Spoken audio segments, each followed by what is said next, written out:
method skills in B2B sales and marketing. And of course, that's what I'm going to go through with you right now, that best method. So the best effect in a very simple diagram is old school plus the new school equals the best results. So what do I mean by that? Well, old school is people plus the new school is technology, and that equals the best results. And by people, I mean obviously people, but understanding how to deal with people. I'm going to talk about that in a sec. And especially when you're in B2B sales and marketing, and what you should be doing in order to be in contact with them, and when you're in front of them as often as you can, to be speaking with them and understanding what their needs are. And obviously we need technology to do that. In fact, we can do a lot of it through face-to-face now, and such things as Skype and WhatsApp and all of that stuff that allows us for remote places and save some time traveling and beating rush hour to a certain extent. But the best thing is still face-to-face, because you want to see how people are reacting to you, their face and their body actions, etc., which is a big part of obviously understanding communications. And when we combine the two, we get the best results.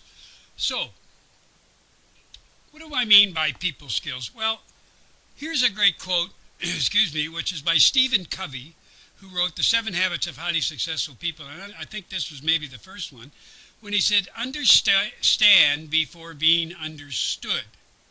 So talk to people, understand them. And there's 4 skills I'm going to talk to you about. One is, first of all, you should be asking probing questions to your clients and prospects.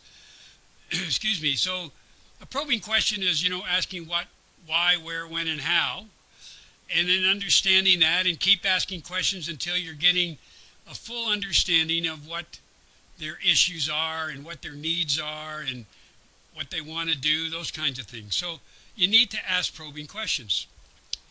And you also have to listen without intent. And what I mean here is this, when I say listen without intent, is listening without the intention of giving something back that you've already put in your head about what they might answer, as opposed to listening and understanding what they're saying and then forming a conclusion or another question out of that. So don't have intent. I've got a friend of mine that drives me crazy. He's got a heart of gold, but he doesn't listen without intent. He's got intent all the time. I call him Mr. Segway, because everything he does, almost every time you're with him and you start talking to him, his mind wanders somewhere else, and as soon as you stop talking, he talks about this other thing which is absolutely, totally unrelated to what your discussion was about.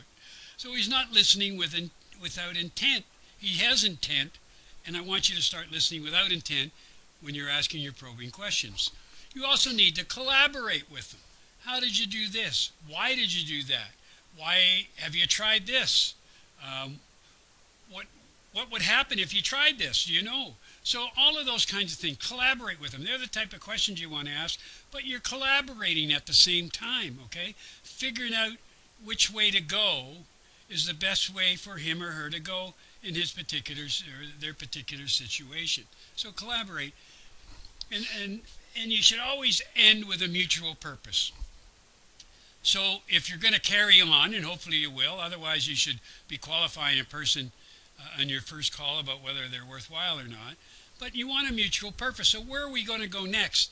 And each individual within a room, or if it's just the two of you, you should each have something to do before you meet again. So the individual that you're talking to, and hopefully it's the decision maker to start with, he or she may have to find some information for you, or talk to somebody, or send you a report. And of course you might have to do the same thing, and hopefully, and not hopefully, but eventually you may have to give them a proposal. Hopefully it won't be too long, and I've got a way to show you how it isn't too long.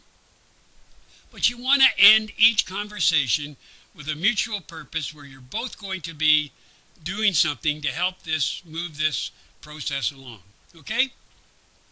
So there's 4 things that you need to really work on with your people skills. And in my programs and my coaching and training programs, I go through all of these. So some of these skills are pretty new for a lot of people, and they don't understand them a lot. And you need training and coaching to put them through. If you're a salesperson or marketer, then you should be taking my basic programs for sales and marketing. If you're an executive listening to this, and we should be going through and helping your sales and marketing people with this level and also much higher levels about what they need to do in order to drive more revenue, more sales to your organization. Okay? So with questions, or if you want to move forward on this, please email me at ian@maximizebusinessmarketing.com, and I'll get back to you as soon as I can. I hope you enjoyed this, and until next time, but I look forward to hearing from you. Until next time, thanks a lot.